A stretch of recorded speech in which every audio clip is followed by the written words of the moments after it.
It's the Joshua Morones Podcast. Probably the best podcast in the universe. It's the Joshua Morones Podcast. Maybe the best podcast in the earth. It's the Joshua Morones Podcast. Probably the best podcast in the USA. It's the Joshua Morones Podcast. Okay, maybe just the best in the RJV. It's the Joshua Morones Podcast. I'm respectful. I just do. It's unfiltered, man. So Awesome, I don't care. All right, cool. So Rene, Yes, sir. thanks for coming on. I think Thank you for inviting me. the world of podcasting is a very interesting place because we were talking off camera how it's very raw and you can have these conversations and these long ass conversations. But the good thing about it is I find like the sweet spot between 30 and 40 minutes is when Yes. the character of the person comes out.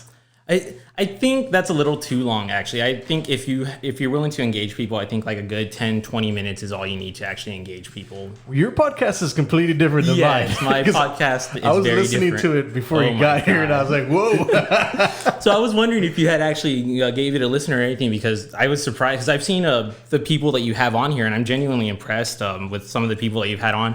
And so when I'm there, like, about stuff I talk about, and you're like, "Oh, you want to come on?" I was genuinely like, "Man, I don't think this guy knows what he's in for." No, I think the important thing is that you're out there. Yeah, Like, for sure. There's so many people. You're like 99% ahead of everybody. Oh, thank you. Like nobody's gonna go and come out on a podcast and talk about whatever they want to talk about. Yeah, so that's the main thing about it is I also like to get the perspectives of other, like, believe it or not, I think the main demographic of people that have contacted me about the podcast are in the education field. Interesting. And I would think that that would be the last type of person who would be listening to our stuff, but that ends up being the person who reacts to it, because something I guess that I get a lot of is that the podcast that we do, it's what a lot of people are already thinking, or it's a perspective that a lot of people haven't necessarily looked at. And we don't do it in a way that's abrasive, nor do we do it in a way that's boring, like we're lecturing you. It becomes an actual interaction between man on man. We haven't had a woman guest yet, but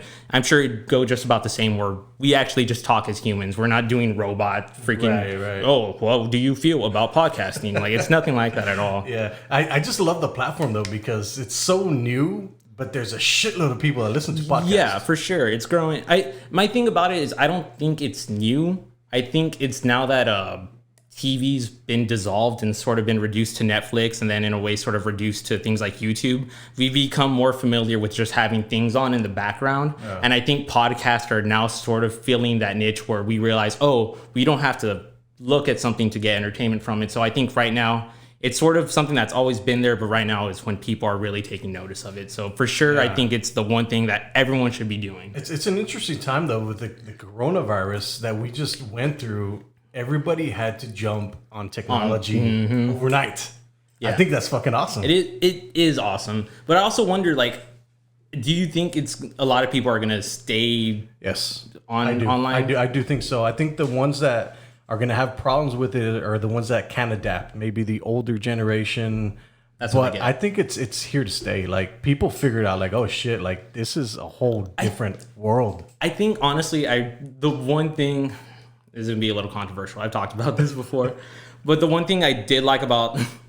The one thing I liked about coronavirus is more like it just sort of reduced everything to like the minimalist way that I think things should have already sort of been structured, like the whole curbside takeout that every restaurant does that now. That should have been implemented freaking years ago. This whole stuff where people do actually use, like you said, jumped online as their main platform, that should have been done years ago as well. Yep. And so you're absolutely right, for people, if you can't adapt, you're basically going to get shoved out. But hey, screw them. That's how it is, Yeah. man. And that's the great thing about what all these restaurants are doing. Like obviously the curbside and stuff, they should have been doing that Yes. a long ass time ago. That's money. That's money coming in the door. So something I also think about when I see a lot of restaurants, I've been curious if you've thought about this. I know you're all into marketing and ad, like all that stuff.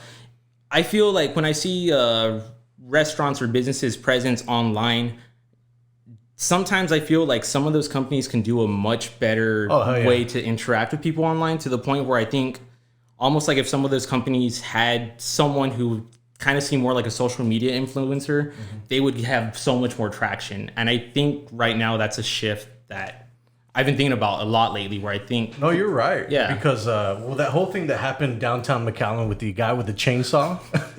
I just passed Delta Signs, and they legitimately have a now hiring sign. I'm not even joking about that.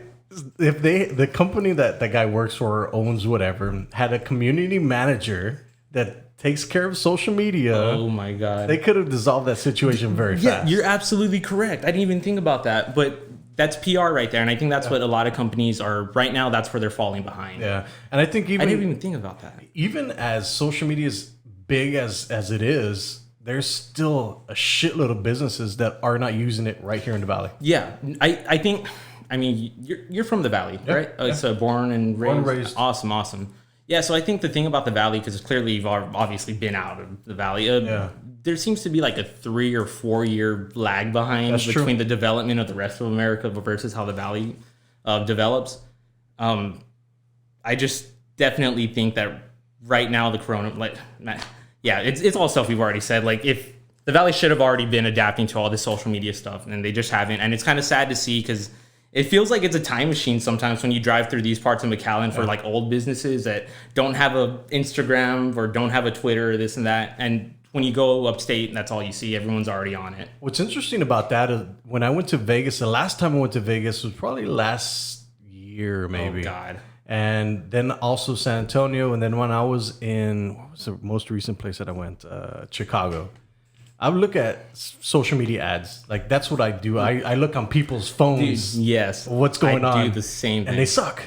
Like it's nothing special. Like it doesn't gravitate. Even in Austin, when I was there a couple of weeks ago, I saw one cool ad for a jiu-jitsu place where they were like role playing. Like that was cool. That was the only effective ad that I saw there. So I feel like a jerk whenever, because my whole thing is I've never like you. I'm sure you actually do stuff in marketing. So me, like I could talk the talk. I definitely don't walk the walk. But sometimes when I see commercials or like signs or stuff, it's like, wow, you people freaking suck. It's like I want you. It's like you're trying to go out of business. It's like you're trying to be like bought out by someone or You like paid somebody to do that shit. dude.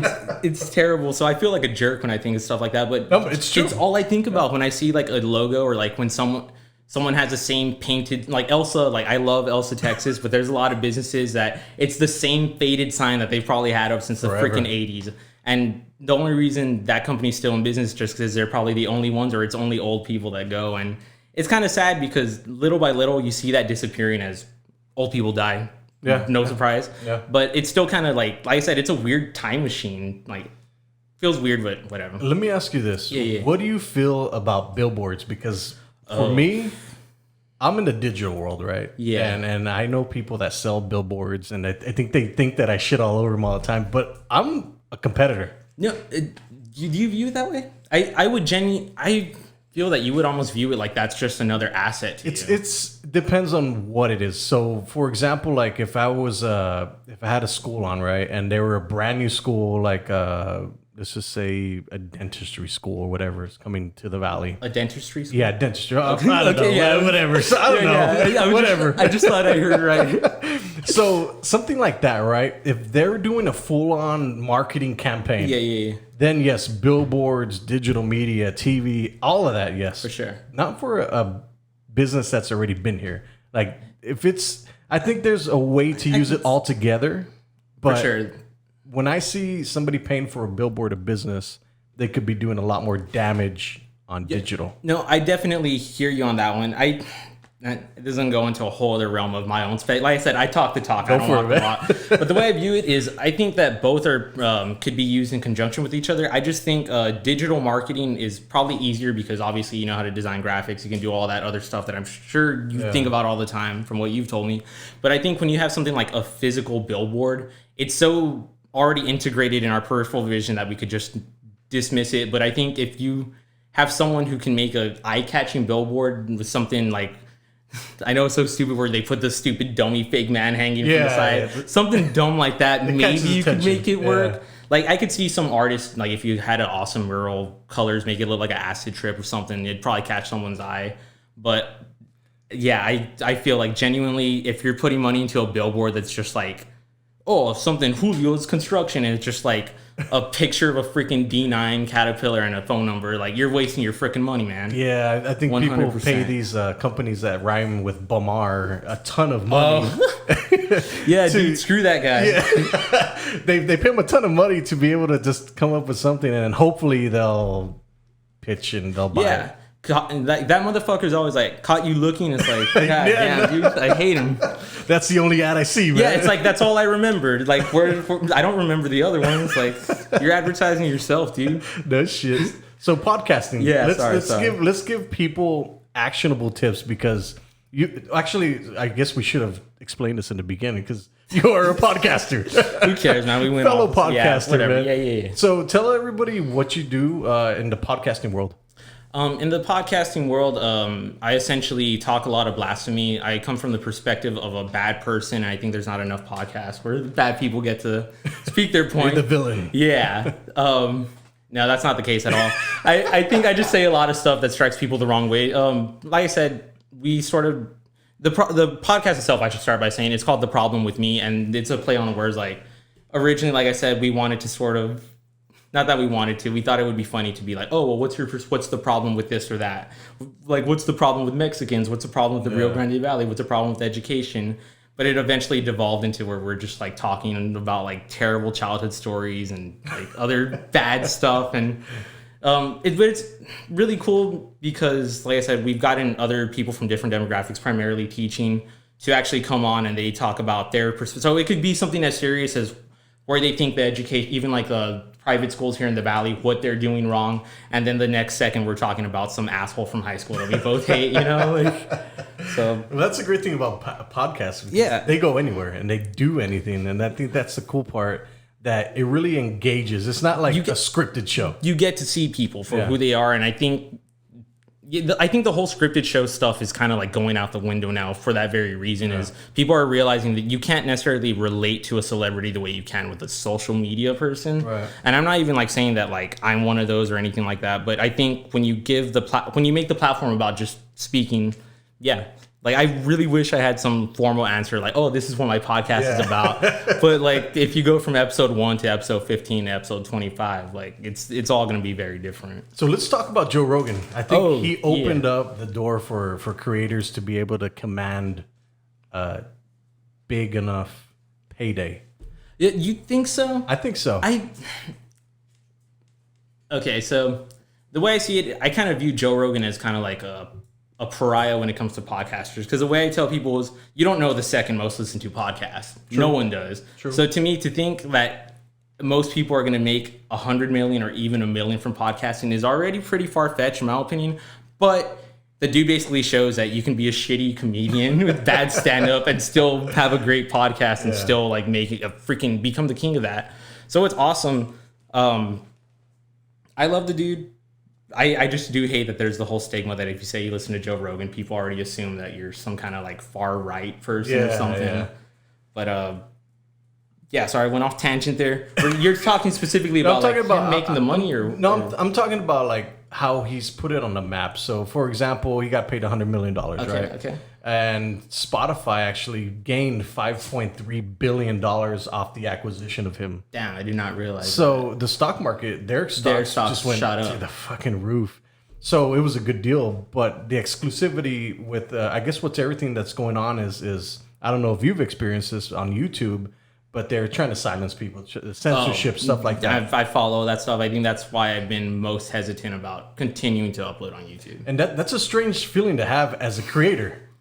Well, do you feel that way? Because my whole thing is, I feel like a lot of people in the Valley are rather, I was going to say conservative, but I don't mean that in the political sense. I mean that they're conservative where they're not very out there. They're not very, like, you don't make content that's going to shift people's eyebrows and make them think, because obviously you're working with companies and stuff like that. But that's the thing, like, sometimes I want to be able to cuss. I want to be able to say what I want to say, but I also... You're scared. I'm following that thin line where, like, I'm a business owner, I'm an entrepreneur, So I have to figure like, well, shit, can I Where's the say line? these? Yes. And I don't want to push it too far where I kind of alienate the people that I work for. Like, Dude, you fucked up by having me on here. I'm telling you right now. Well, that's the thing. Is like I don't want to worry about that. Yeah, Like, I respect that because I think who you associate with, like, I'm a self-described bad person, but I don't think I've done anything where like people could fucking do anything to like, because that's not who I am. I know deep down inside, and so for you to have, I feel like you're a better person than me. So I feel like, has it gotten that bad that you because feel like scared I want to to be put able your to mind out there? have guests of whoever I want. Yeah. They cuss, whatever. They have dark humor, whatever. I don't care. Like I grew up in high school to be able to hang out with We're all anybody. men. Yeah. We're it's men. Yeah, it's just a weird time where I have to figure out like everything that's going on in the world right now. That sucks for you, man, because it's like I have no commitment. No one likes me, so I don't have to worry about a company, you know, like getting after me for saying some horse shit. Yeah. But then I do wonder in the future, like, because like we were talking about it a little before, I've been genuinely interested about marketing and that stuff. So it comes like, will my podcast come bite me in the ass, or will I have to find something within that demographic of people where I have to find something that makes it work? Well, I think the great thing about you is that you're already like that. You didn't come from a marketing or you have clients already. Yeah. So I kind of was dabbling in podcasting last year, and it just started growing. So the podcasting is kind of like I'm known as a podcaster. So my clients know that I have a podcast. But I feel sometimes like when I bring on clients, I have to like do a disclaimer. It's like, by the way, I have a podcast, so you know, and how do you say it? The views of my guests do not represent. Yeah. But it's kind of shitty because I don't want to feel like that. Like I want to be able to say whatever I want to say. I get that, man. I think it does suck because you seem like someone who's already careful about that. But so for you to basically be like, yeah, dude, I'm scared YouTube's gonna slit my throat at night and email the people on my ads and tell them that I'm a piece of shit. But that sucks, man, because I couldn't imagine, like, I've seen some of your content. I don't think you're at all like, you have beard cups here and there, you know, and some of your stuff. But yeah, man, that's scary to think because now I'm worried. It's weird because even on YouTube, like you can't say certain things or they demonetize. That's the one I follow. And it's kind of weird because I even follow some people who are like Latino or black who like openly like will have, not that they're like conservative or far right or anything at all. In fact, it's quite the opposite, but they'll have some kind of view that is against, you know, the norm and community standards precisely, and they'll get copyrighted, or they'll criticize a politician and they'll get that copyrighted or something, or they'll criticize a company even worse and that gets copyrighted. It's weird. Like you go into the space to be able to express yourself, and then you kind of like shut down. No, it sucks. Oh man. As much as I love YouTube because there's really no other platform like it, does suck because it becomes one of those things where it's like, well, where's the competitor? Like, the thing is, as much as I Vimeo, but Vimeo, no one uses that's a freaking joke amongst people who use a lot of YouTube. Like, my whole thing about it is like, as much as I hate YouTube, as much as everyone else I know who hates YouTube, we don't stop using it. Yeah, it's still the most convenient service. It just does genuinely suck that it's like, man, at what point are we gonna have to like just? At what point is it gonna be enough's enough, this platform's too restrictive, or I think honestly eventually in 3 years a lot of this stuff is going to start to go away and we're going to be able to like call people assholes and like make, you know, I hope so, man. I was going to say, oh wait, we're but yeah, anyway. Well, I think that's where it should be because I mean right now I have to worry about certain keywords that I put, like coronavirus. If your stuff doesn't align with WHO, like the World Health Organization, whatever they say. Like they're like, if you're fake news, oh my YouTube God, that sucks so freaking bad. My goal for the internet is to be able to make as much money as possible from the internet. And YouTube is one of those streams of income that I want to get. Bro, good luck with that because even like the people that I know that were financially successful via YouTube, a lot of them have made it very clear that that's not been the case for like the past year or two, where their donations either come from Twitch or from some kind of marketing or some other brand deal that they have.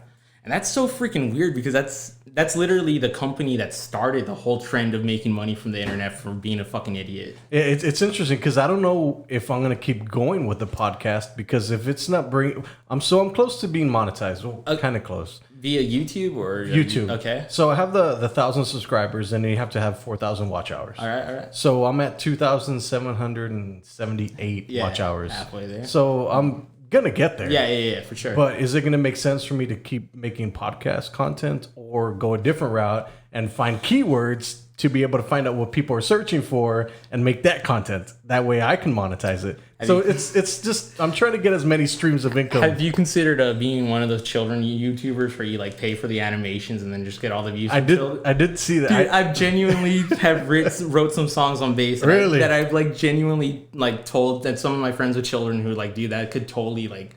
And I've thought about it, like, wouldn't that be hilarious if I would be able to make this awesome production animation, make all this money from monetization, completely wholesome, and then they find out it's me with my terrible podcast? Like, I think that would be amazing. But I 100% get where you're coming from, where you want to make as much money with YouTube. I just definitely feel like YouTube is good luck with. I think you're capable of it, but man, good luck with that one. Yeah, it's gonna be interesting when I get to the monetization phase. It's like, oh, that's it. It's like, oh shit, I made $15 for the past like year and a half of work and fucking $20,000. God knows how much work. No shit. God, it's gonna be an interesting time though. But back to your thing about the children's cartoons. Yeah. I actually bought a bunch of children's cartoons off Fiverr.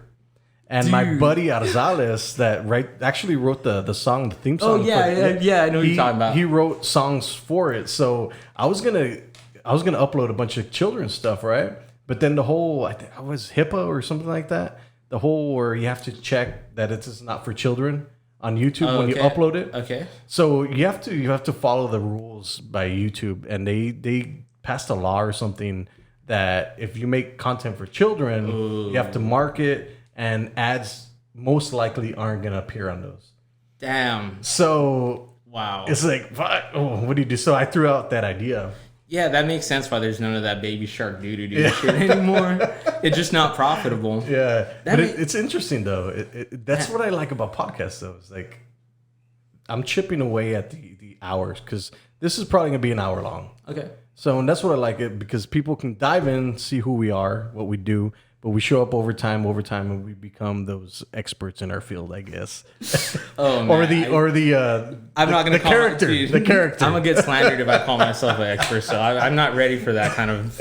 Well, like I said, I mean, you're already like 99% ahead of everybody else because you're actually pushing out content. I appreciate that, but even then, like, I'm a lazy son of a bitch. So, like, there you go. Yeah. Lazy sons of bitches can do it too. Yeah. That is a good point. Honestly, that's what also upsets me when I see people who have the content, have the like pretty face, and have all this stuff. It's like, why don't you freaking put out content? You have the badass home, you have the fucking Instagram model lifestyle, and you're not doing shit with it. Like, I think the whole coronavirus kind of exposed those people. It's like, what are you gonna boring. do? They're fucking boring, dude. Okay, so it goes back. God damn, we're on all sorts of tangents here. But look, the controversial take here, but I'm just gonna put it out there. The whole minimalist thing with the coronavirus that we're talking about, the curbside pickup.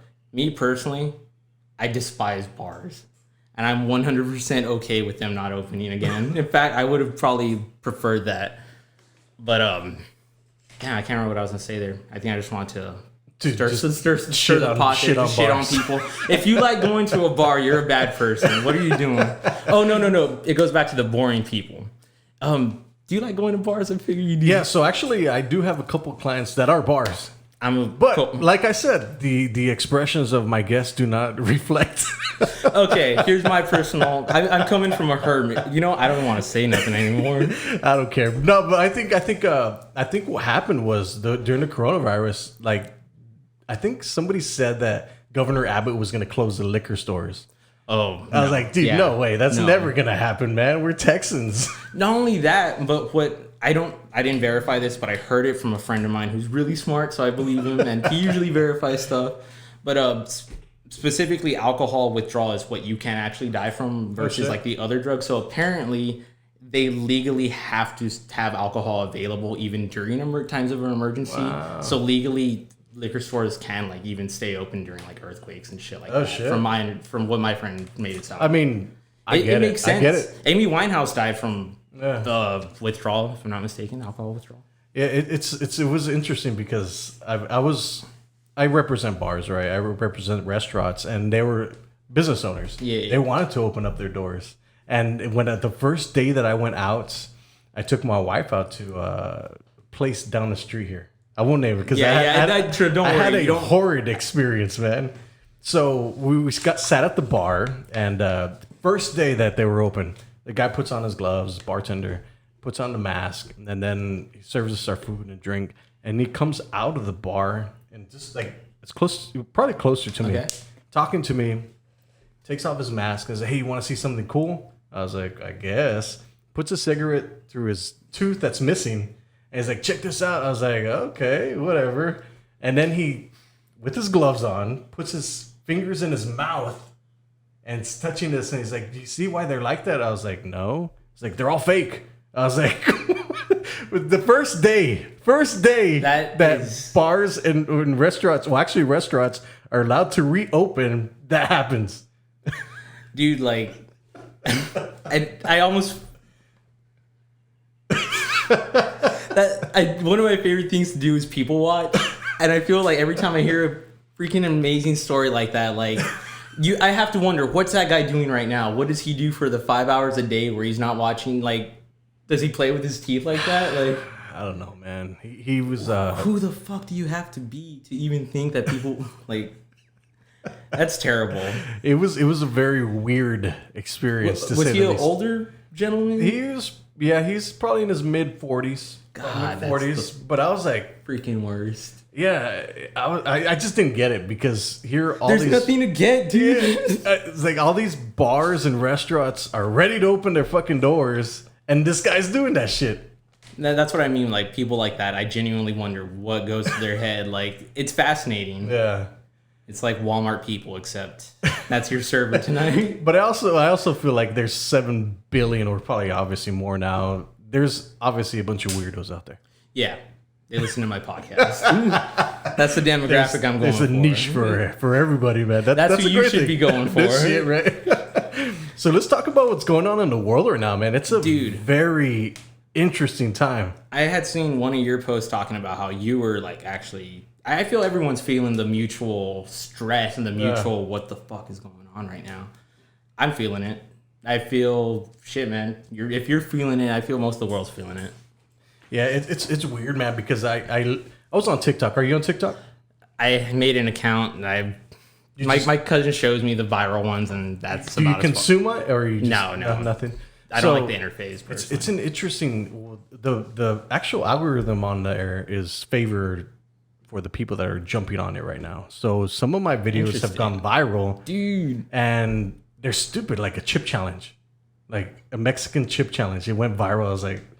It's just favoring whoever's on the platform that's creating content. Right, yeah. So I was like, fuck it, I'm going to jump into it fast. I see that. So what happened, though, was last week I started noticing on my feed on TikTok, this is the crack of the internet. It's fast and it's entertainment. And it's I like entertaining the way you put as that. fuck. It makes sense. So I was looking at it and I started seeing a bunch of riots. Like just people just on TikTok recording riot stuff. Yeah. And I was like, my daughter's on there. So I was like, well, shit, she's probably seen this stuff too. I was like, I don't think that they get it yet that their kids are watching rioting, because I don't think the kids understand it. Yeah. So I was like, well, shit, if I'm seeing all this riots going on, then kids are seeing this everywhere, because that's the biggest demographic on there is little kids. And it's interesting because I was looking at my analytics. I'm super analytics and data driven. I get you. And most of my audience on TikTok is 72% female. And when I look at their profiles, they're little kids, probably like 7, 8 years old.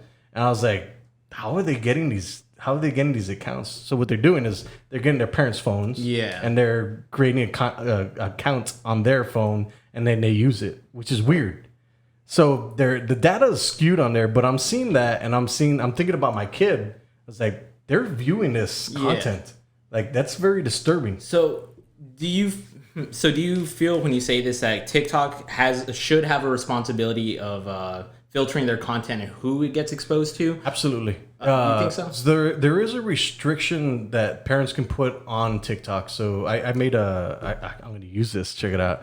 I made a tutorial, and you can actually click it here.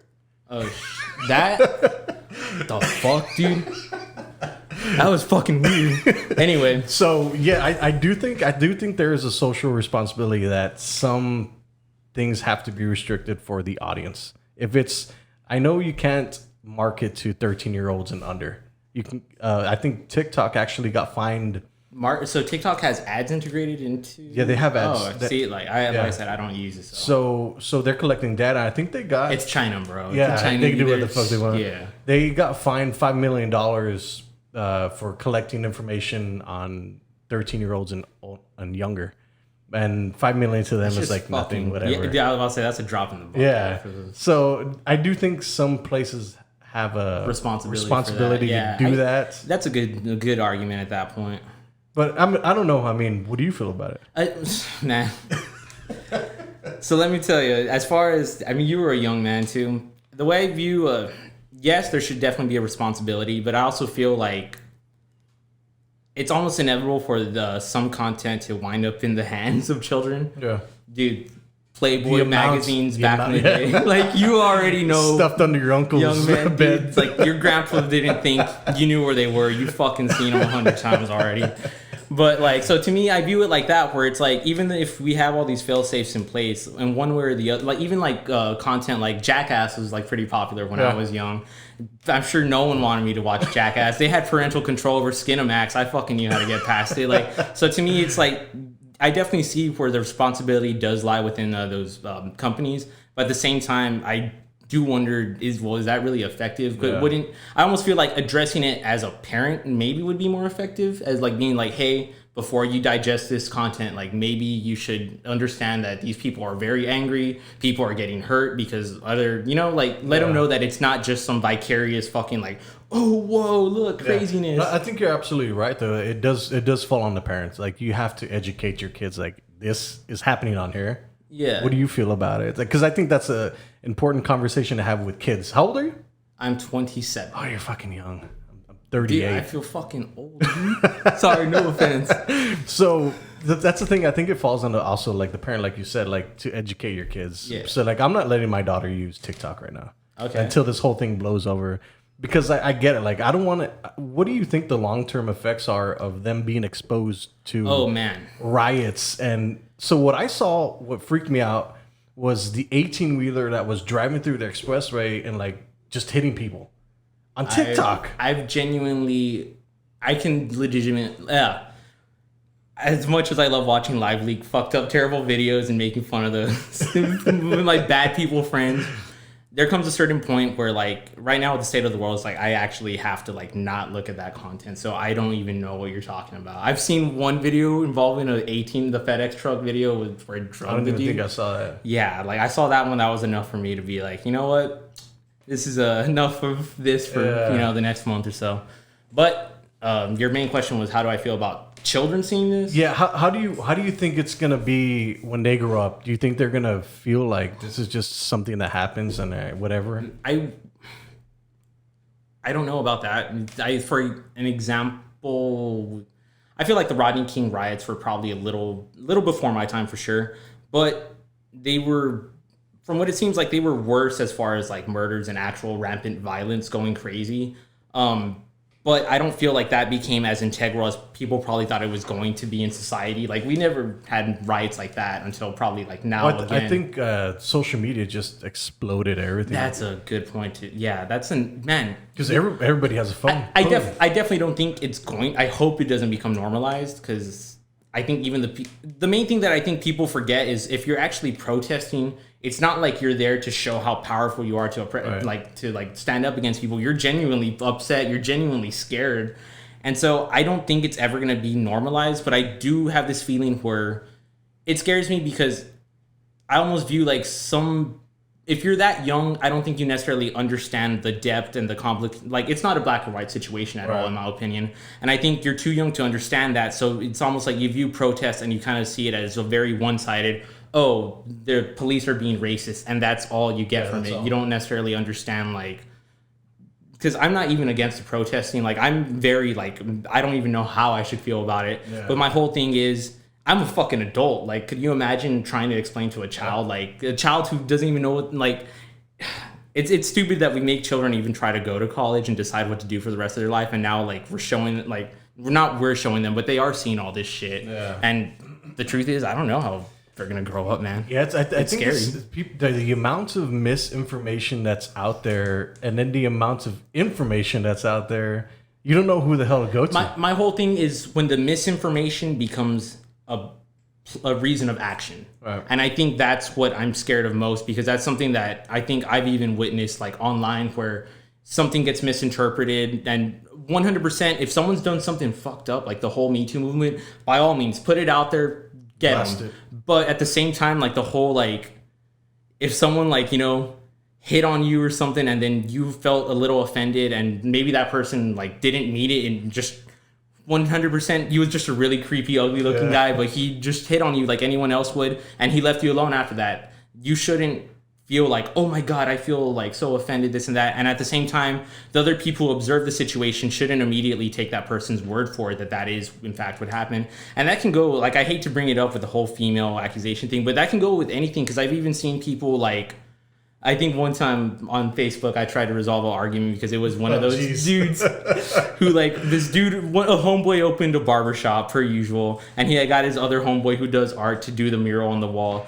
and that homeboy didn't finish it, and they became this whole dispute of who got paid what. On Facebook? Yeah, and the dude who did the art basically put the barber guy on blast. But the more questions I asked, it seemed like the dude who didn't finish the mural was in the wrong. But because he was the first to jump on social media, the first to get everyone was now attacking the fucking barber. When he was 100, I feel like everyone who would have observed the situation and asked questions would have saw that he wasn't in the wrong at all. Yeah, I think the more people you can rally behind you, the more more right you feel. And I hate that. Yeah. I genuinely hate that people can't admit they're wrong. And I feel that's a big problem with today's, like, even people my age. Where it's like, rather than being like, oh yeah, I misread, oh yeah, it was a fake article, oh I didn't do my research, or yeah, it was a stupid take. People, like, I wonder if kids these days are gonna have more or less of that because of social media. It's a weird time, man. You have to think about this a lot. You have children, dude. Oh, yeah. I already have anxiety as is. I just have fucking animals, dude. Like, no, I do, Mac, because I don't think people are educated enough, and I'm not educated enough to talk on half of the subjects that I talk about. Dude, if I put my ass to the microphone, you couldn't tell the difference, dude. Like, but that's the thing. I think people think that we're protesting cops. We're protesting cop brutality. Yeah. Like, that's the difference. Like, everybody's against cops now. It's like, no, sorry. Police brutality. Yes. That's they have really good friends that are police officers, that are DPS, that are really good members of the society. And people are like, no, fuck the cops. Like, no, dude, it's police brutality that we're going after. My whole thing, what angers me also about this situation is, like, I feel that in unison, the country, everyone can agree, what you said, we want this dude prosecuted. We want the people who helped him get away with it prosecuted as well. And we want this sort of shit to not be as normal as it is. Right. And I think everyone, and also racism sucks dick. I think everyone can agree with that. But it's more the fact that even when people take action, it's like all people want to talk about is like, oh, well, you hate the police officers. Or, oh, well, they're not even protesting, they're looting. Yeah. And that's when arguments start. It's like, we're even at this point where we can all agree on one thing. It's like, what do we fucking need? Like another 9/11, like something bad like that to happen so we can all see like, oh yeah, terrorism is bad. It's like, it sucks. It freaking sucks. It's like, it's a weird ass time, man. That I never thought I would go through, and I don't think I was talking to my mom the other day, and she was like, "I'm genuinely scared to go out."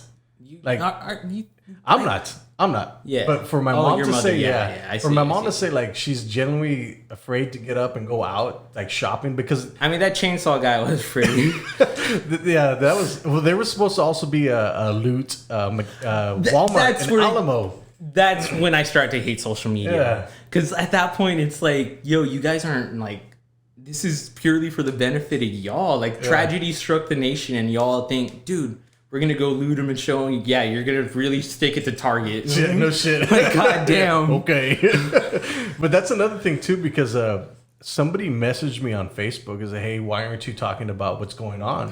I was like, "It's not my job to talk about these things. I talk about things that I'm interested in, and if it comes up during a podcast, like I'm not somebody that is educated enough to talk about this stuff, but I do have a platform, and I think what their thing is they're getting after me because I'm not talking about it and using my platform to, I guess, accentuate the voice of the voiceless. Okay, well, what do you feel about that?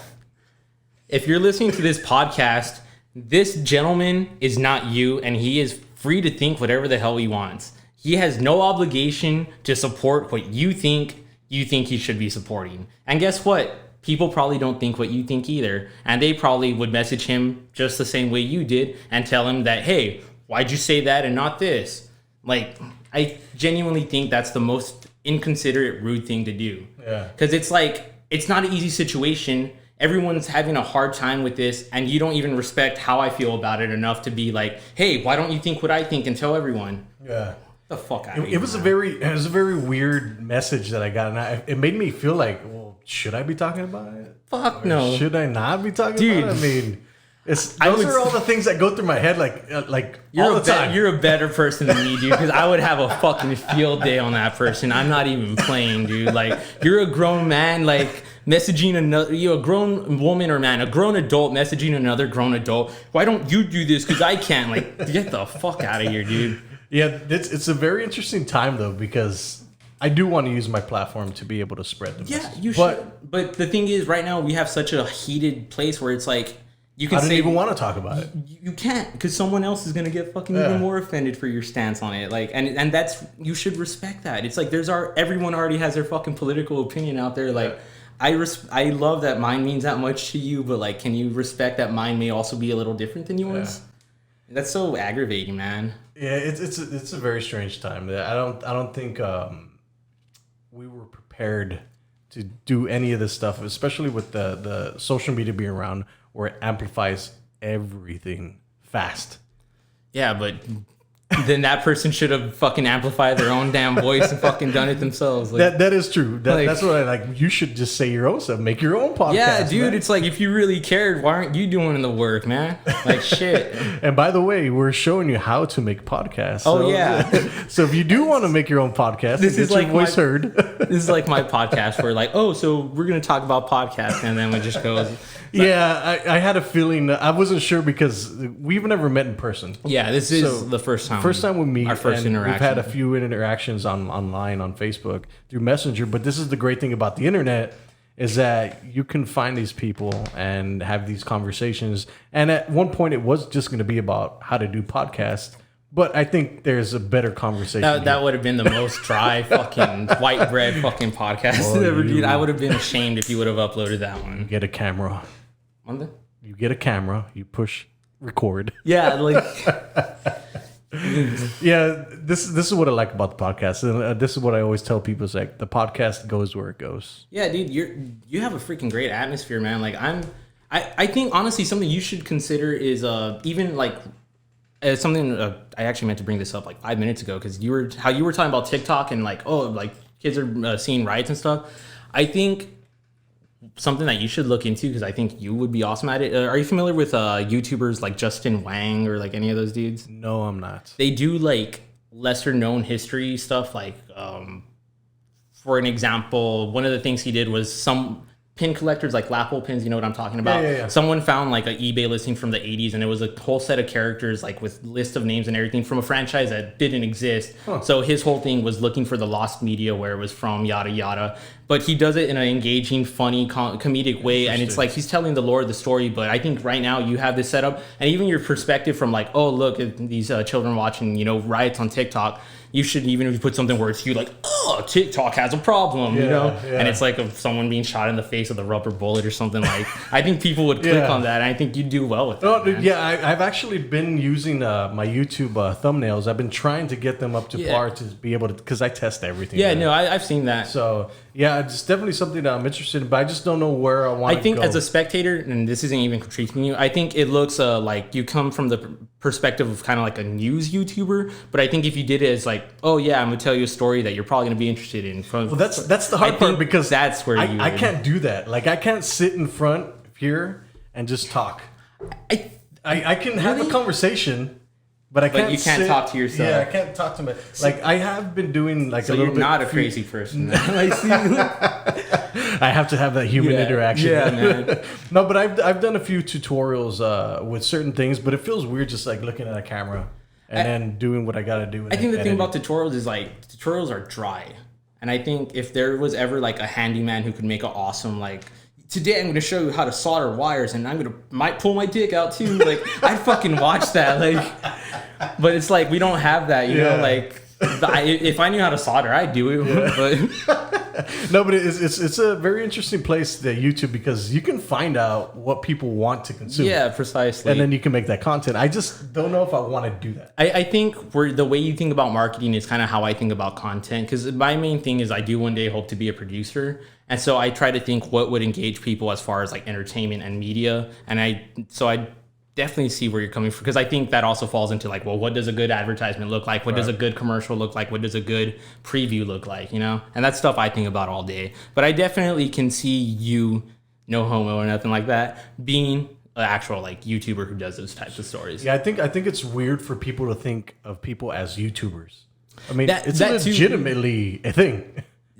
I think even like the YouTubers I listen to, like, or the YouTubers that I actively like follow or pay attention to, hate that term because of just like the stereotype that comes with the whole like, well, hey, what's up, everybody? Today we're gonna spin a fidget spinner and like some bullshit like that. And then it comes down to the whole like a lot of those people do basically make content specifically in mind to market to children to get that ad revenue. And I think a lot of the people that I watch they get their money from like ads, like, oh, have you heard of Dollar Shave Club or Raid Shadow Legends is the popular one. Affiliate marketing and stuff. Yeah, like that. For you know those words, man. I don't know. So what do you think about that? Do you think that having more of an organic style show like this versus having a very methodical show going after what people are searching for just to get the YouTube money? Organic all the way. Shop organic. No, it's more like I think the thing is people are so used to scripted. You can get that everywhere. You fucking turn on the TV. So I think when you have actual people and people hear people as people, like how we're talking right now, they become more engaged just because we're not actors, you know. Like I'm genuinely, saying bad stuff. I'm genuinely ruining my reputation out here for you. On purpose. Yeah. And I think people will see that and it becomes something, especially if there's someone who doesn't get out a lot or whose friends are very timid people. And I know this is another thing, like I'm not making fun of anyone, but some people who are pretty shy and timid will message me about the podcast. And it seems almost like, man, it's like you're vicariously the kinds of dudes that I would love to hang out with, you know, because you're just dudes fucking talking this and that. And I think there's something about that it feels more organic, therefore it makes people feel more comfortable with engaging and actually following the content. Interesting, yeah. Because I also interact with the people, and you, like you said too, you interact with the people that watch your content. I do interact with them after the fact because this so my thing with podcasting is I have to stay consistent. Everything that I do, I have to stay consistent. You're a professional. So, so I have to have a weekly episode, and who knows, I might skip a week somewhere, but I've been pretty consistent. Yeah. And so what I do is I'll record them all, and this is a little hack for everybody that wants to do podcasts consistently. Is I record this week. I'm having 3 podcasts, so this one's gonna air first. The next one I'm filming on Wednesday, another one on Thursday. So those will be my next 3 weeks of content. Yeah, it makes sense. So in order to favor the YouTube algorithm, I upload on Tuesdays or Wednesdays at a certain time. Okay, that makes sense. I do that for upvotes on Reddit. So that's one of the things that the tools that I'm trying to figure out is like when to upload, when all the people are going to be on. So it's I guess fine tuning what you have to do to be able to be successful, I guess. Yeah. Reddit is a very interesting platform. Oh, man. You can go down some rabbit holes on that. I don't know about that. I used to be pretty involved in Reddit. I've sort of learned to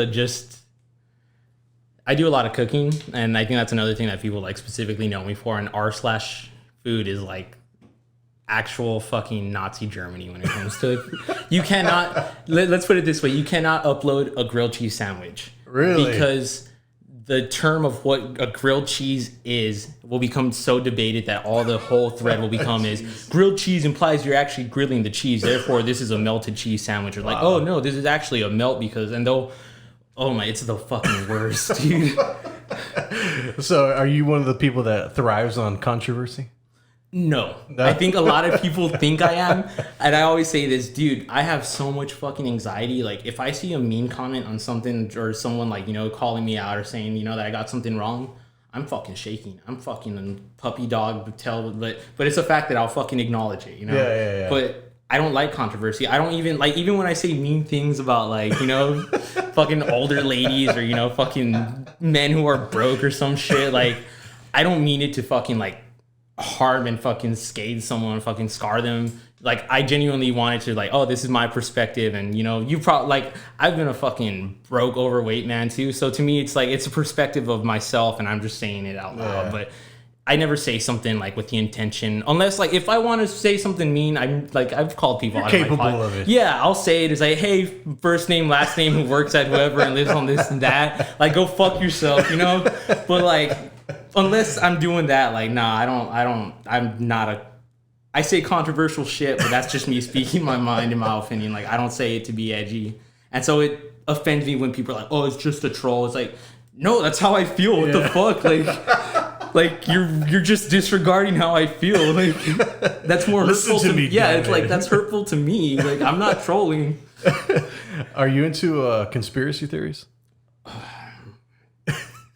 Oh, man. So, oh, man. I genuinely, like, believe a lot of, like, really absurd, messed up stuff. And I think that reality is much worse than fiction. But as far as, like, alien conspiracy theories, I think it's interesting, but that's not more, like, the stuff I'm interested in. I'm more, like, interested in, like, I can't even think of a whole lot of stuff right now. But I'm more interested in, like, what America did in, like, the early 1900s to, like, occupy small islands and make a fruit industry. Like, that type of shit is what I'm into. And The very niche stuff. more like the stuff that you could see America fucking doing, you know? Or, like, other countries did. And, I was also in the Marine Corps for a little less than 2 years, so I definitely have a pretty good idea how fucked the government can be. Interesting. Yeah. So tell us a story then. A story about what? A story about your past. Oh, no, I didn't do shit. Like, it's just, oh man, I don't even want to, like, if there's something that I genuinely start to feel weird about talking, it's like about the military and all that. Interesting. And that's only because a lot of the people I served with, I have honorable discharge and everything. 100% see where I was coming from when I was put with my unit. But then I feel like a lot of these far-right conservatives who people group me in with, might I add, like, people think I'm there. But the thing is, they don't understand that those people, like, if I tell them my views on, like, the military and all this shit, those people fucking hate me and group me with these other people. So now I just hate talking about it. Just don't talk about it. Yeah, but it's one of those things I that- genuinely think military definitely needs to be watched over more. It definitely fucks over the troops. And the what's the best way I put it is not all good men are heroes and not all heroes are good men. Yeah, I think that applies to a lot of the stuff that's going on. Yes. now. And that's my whole thing where it's like, I know for a fact that there's good men and women in uniform who are probably some of the best, most outstanding citizens that you'll have. At the same time, I know there's fucking Chad Muskus over there who's fucking, like, groped like 10 fucking women and brags about fucking this or that. And it's like, what the military should do is kill someone like that. But Well, that's it's just me. interesting. It's an interesting debate because, I mean, are companies like the police headquarters, are they doing enough to be able to screen police officers? No. I mean, that's the Fuck thing. Is no. like, who can become a police officer? Where's your dog, dude? Fucking put him in there. So I think that's one of the debates now. Is like, what should these companies be doing to be able to screen these people? What are the questions? What are the psychological things that they have to go through to be able to be a good I officer? 100% get that. And I think the issue lies is, like, I don't think anyone has a clear, concise answer for that. But I do think that that is the direction where police reform should be going to. And yeah, I think anyone who says otherwise is probably a bad person and is probably doing bad things themselves. Because it's like saying, oh yeah, we should have integrity and get the bad people. And if you're against that, like, you're probably doing bad shit. Like it goes back to what I said before. I think the whole country in unison agrees on that. Yeah. It's just like we're too focused on like rioting or fucking Trump or something else. And when do you think this is all gonna pass? man, I'm hoping a month by how quick shit comes and goes. But at this point, I said that fucking 3 months ago about the first Corona thing. Within the next month, it was extended, and now we're fucking on to riots now. Next month, Cthulhu's gonna come out of South Padre. Yeah, it's getting. It's I don't know what to think. Shitstorm and then shitstorm and then shitstorm. I was like, fuck, man, what's next? I'm just playing Call of Duty at this point, chilling. Like, dude, like I'm not even. Like I said, I genuinely have to, because my big lesson from all this is learn to accept the things you cannot control. And me trying to, you have millions of people going out to protest for millions of different reasons, and then millions of Americans at home are saying why or what they shouldn't be protesting for.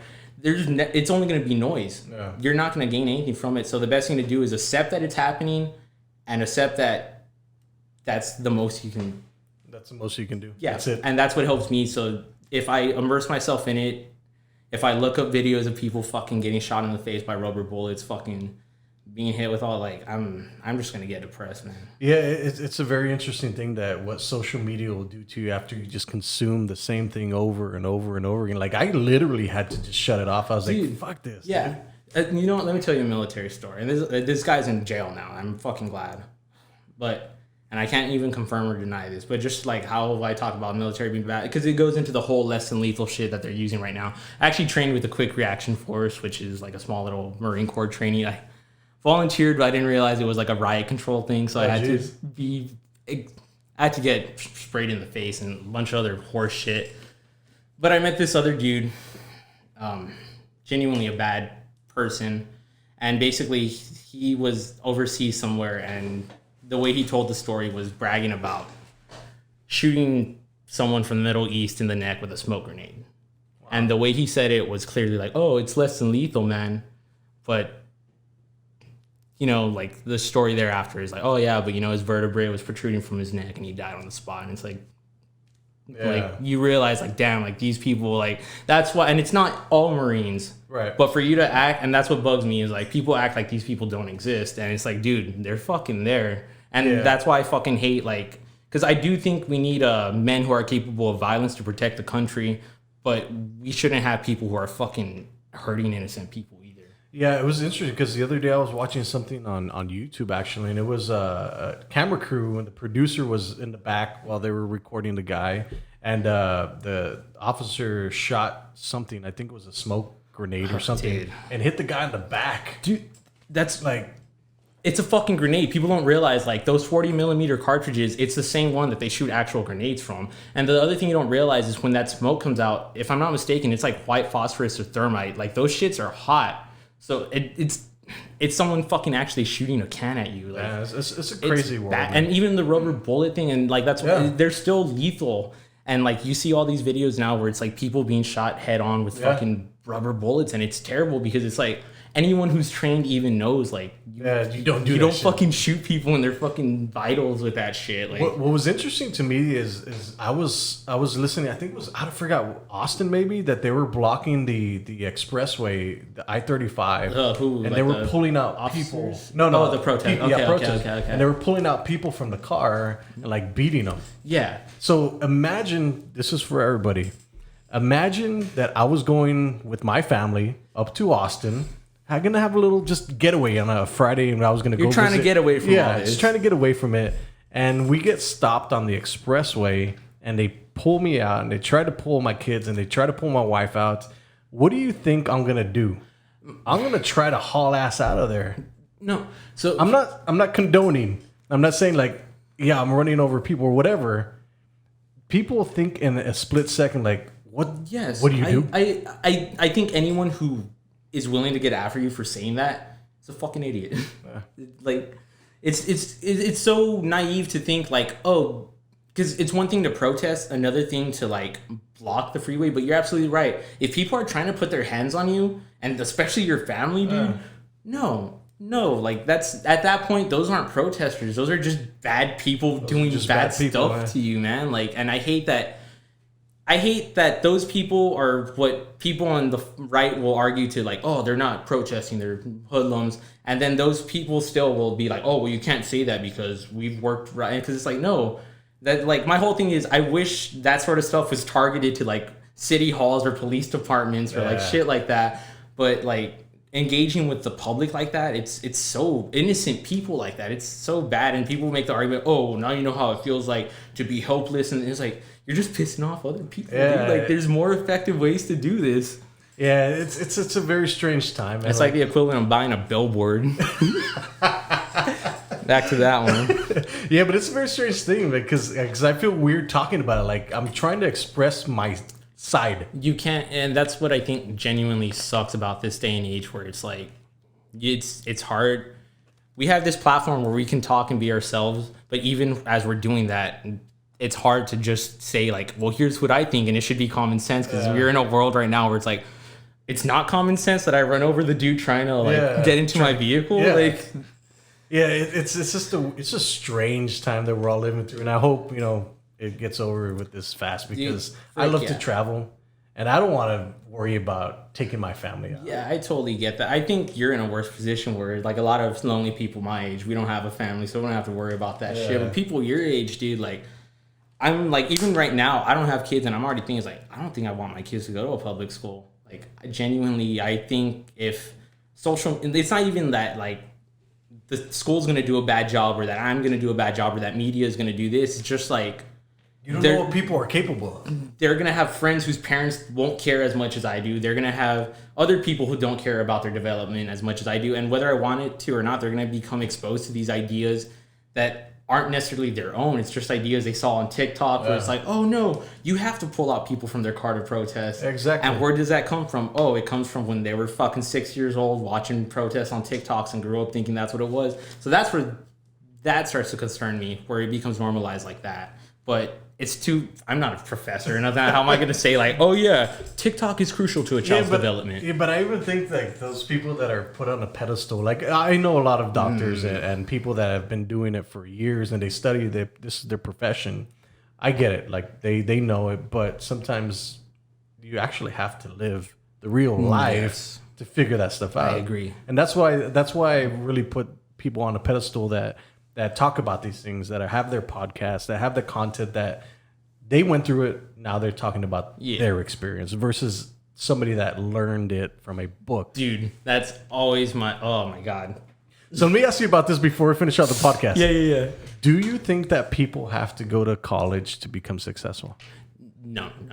And I've even, with the first podcast I had with an educator, we specifically discussed this, where it feels more exploitative, and I mentioned this earlier, to have a teenager decide at that age where their brain's not even fully developed, hey, take out this life crippling loan and decide what you're going to do for the rest of your life. You don't know. And my whole thing is like, at Cal Chelsea, academically, we didn't do shit in that fucking school. Like, so why do you think everyone that went to Cal Chelsea like eventually dropped out of fucking college? Like, because we weren't ready for the experience.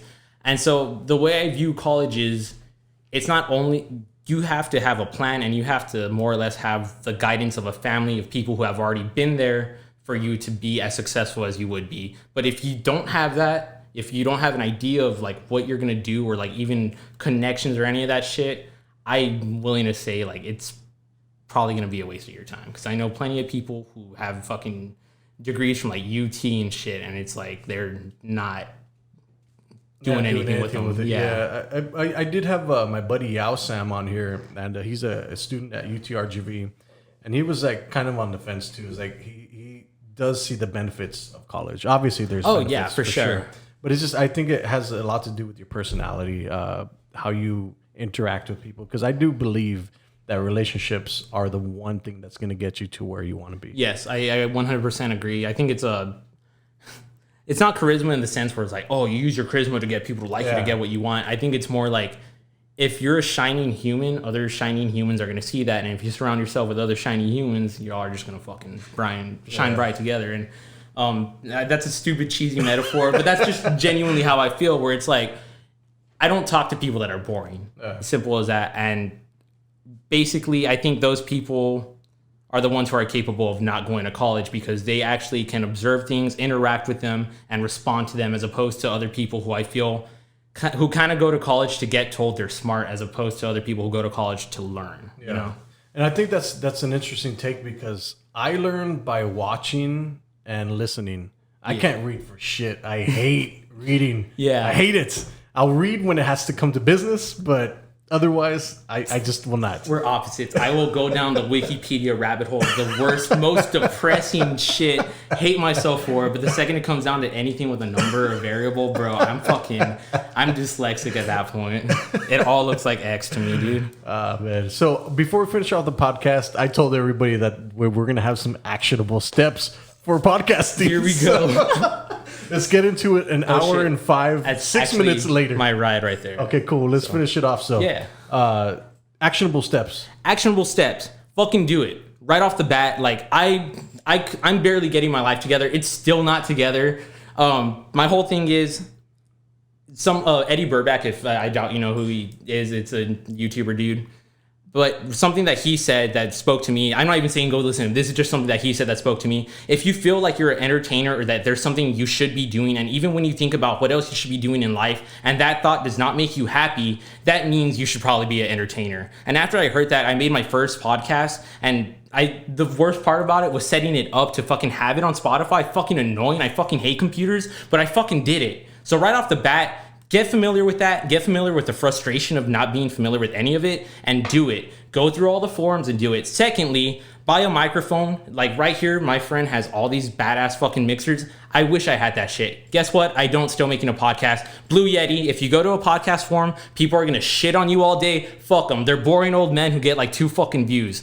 Secondly, Audacity, it is free. Look up Notes. It's a audio editing software. You won't really need anything else right now. If you're not familiar with editing audio, that is all you need. If you'll see someone with a soundboard with this and that tell you, oh, well, this is better.